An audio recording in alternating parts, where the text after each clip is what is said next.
You're listening to AM 950 KTNF, the progressive voice of Minnesota. This is The Gailey Show. I am your host, JP D'Arbagosion. We are your answer to the question, what is a queer thing I can read, watch, or go to in the Twin Cities and beyond for the upcoming week? And I have a book today that I think you're going to want to add to your reading list immediately. My guest today is KB Brookins. Their new book, Pretty, just came out earlier this summer. I'm really excited to talk to KB about it. So KB, welcome to The Gailey Show.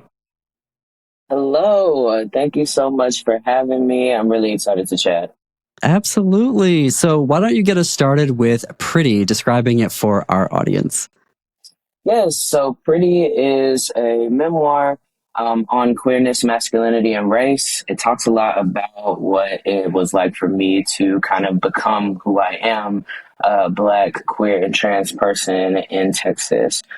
I am what they call a career Texan, born, raised, and based in Texas. And I chat quite a bit, about my specific experience, but I found that these experiences that I talk about are pretty universal for people like me and people with comparable experiences. So, I dive into very, specific instances of going to the gynecologist, as a person who looks the way that I do, and the challenges associated with it. Getting my name and gender marker changed, in the state that I live in. But of course, like other states have, comparable things.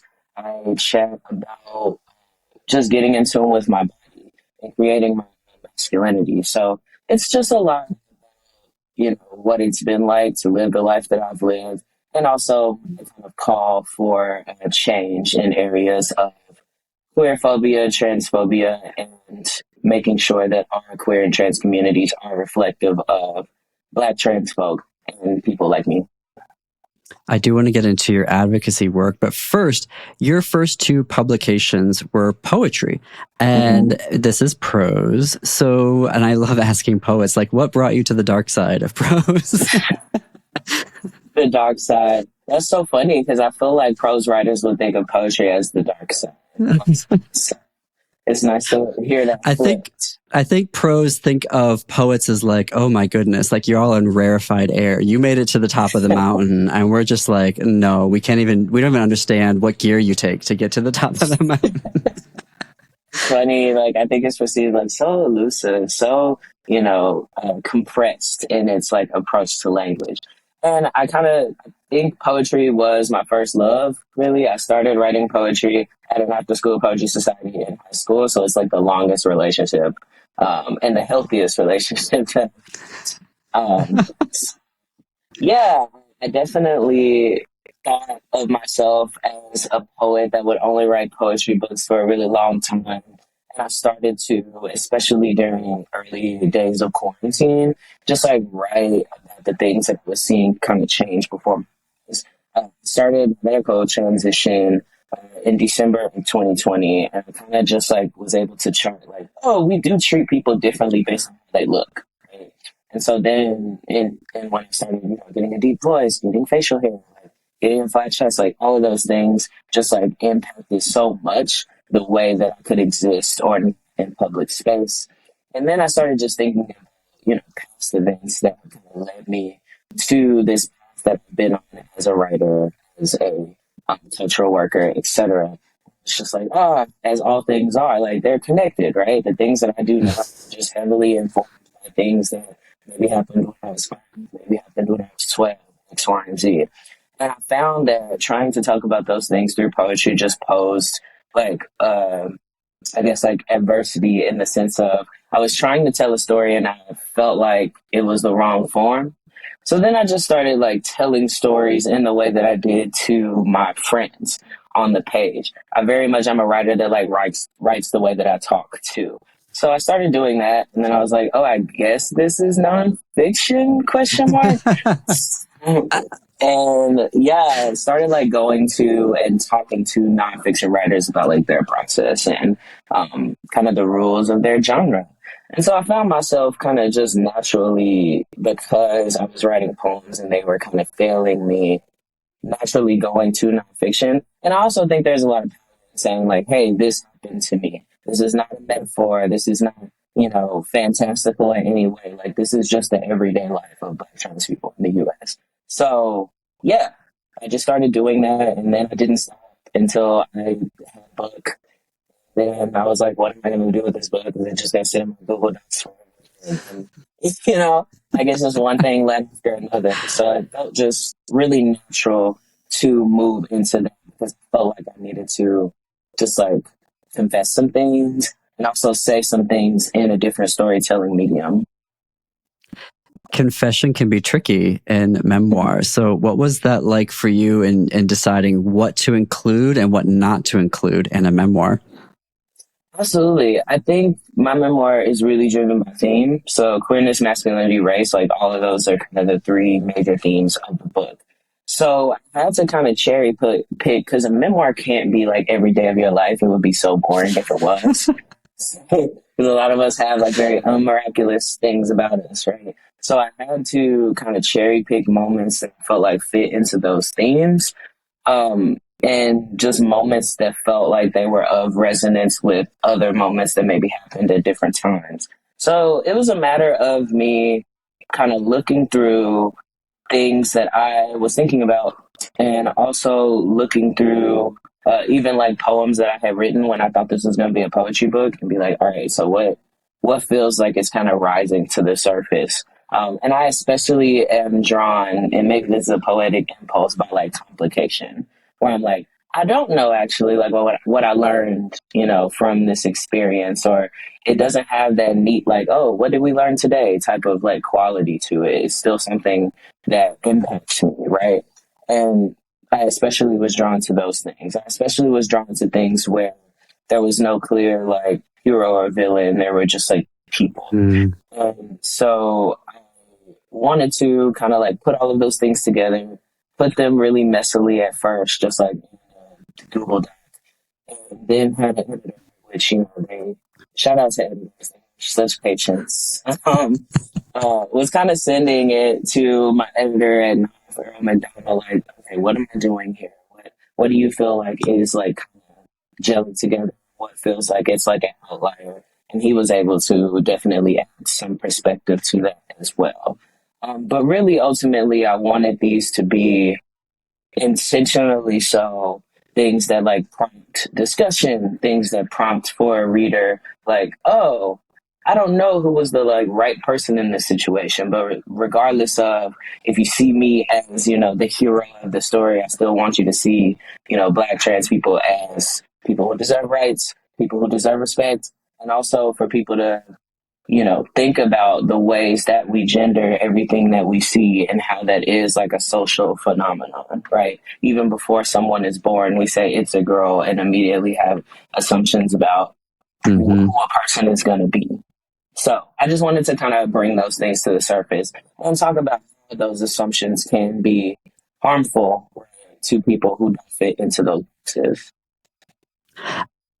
As an essayist, I would label myself, when I get into a particular piece, I don't really know what's going to end up being fun to write or if it's going to be tricky to write or if I'm like, oh, this is going to be a slog.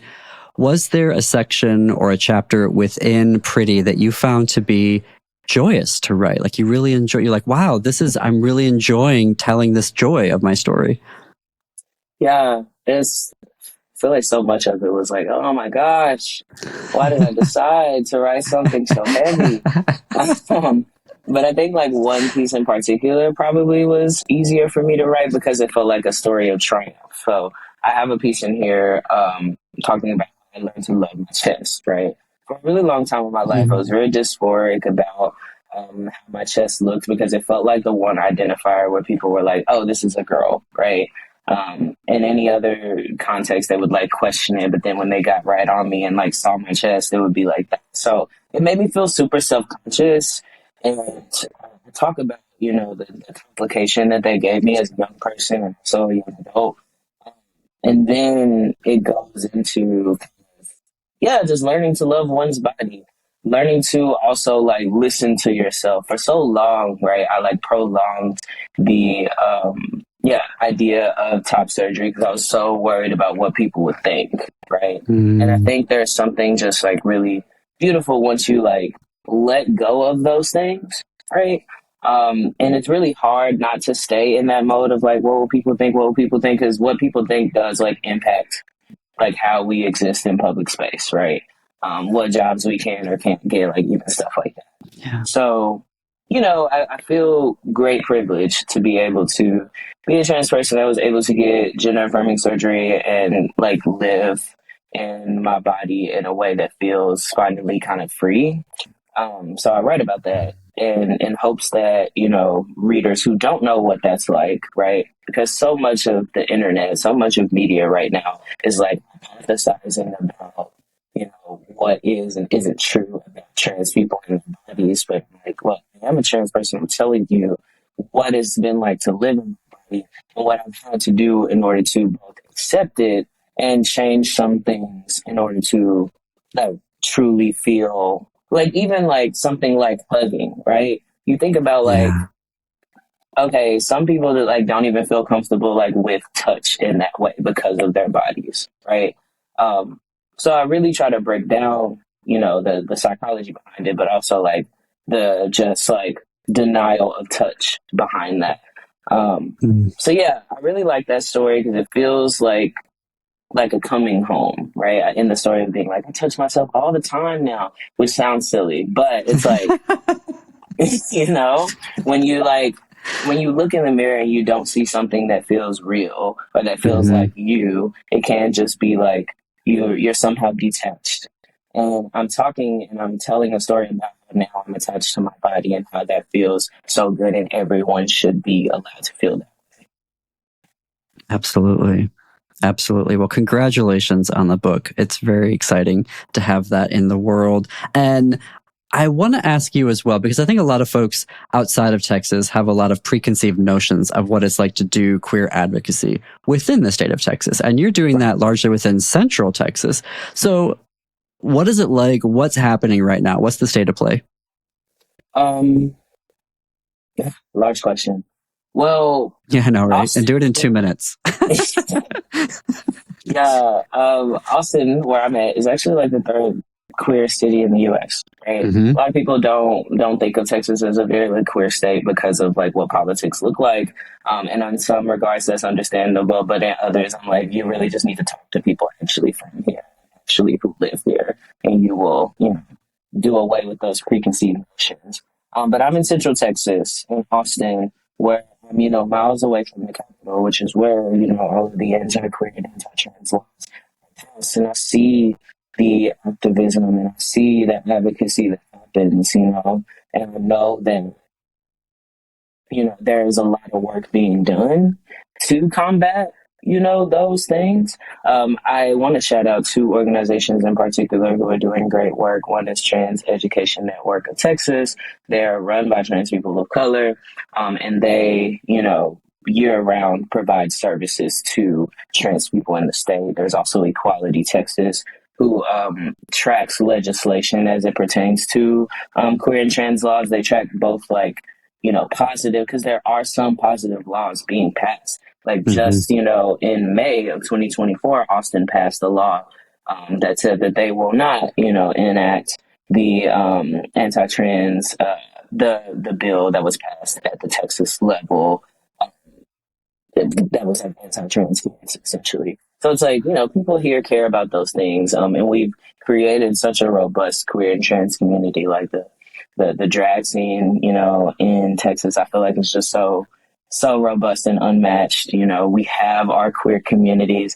I'm part of a series that happens, every couple of quarters named Black and Queer AF. Like there are just such cool things, right, happening here. And such important people like doing important things to make it so queer and trans people can thrive here. And I talk about I that, love right? that. I Yeah. love that. I'm really glad to hear that. I am a little pressed for time. Tell us how we can follow you on social media. Yeah, I'm at Earth2KB, EARTHTOKB on all platforms. Twitter, I refuse to call it X, Instagram, TikTok, all that. Perfect. Well, thank you very much for being on the show, KB. Our podcasts are executive produced by Jim Pounds. Follow us on Instagram at @the_Gailey Show. And until next Saturday, see you queers and allies in the bookstores.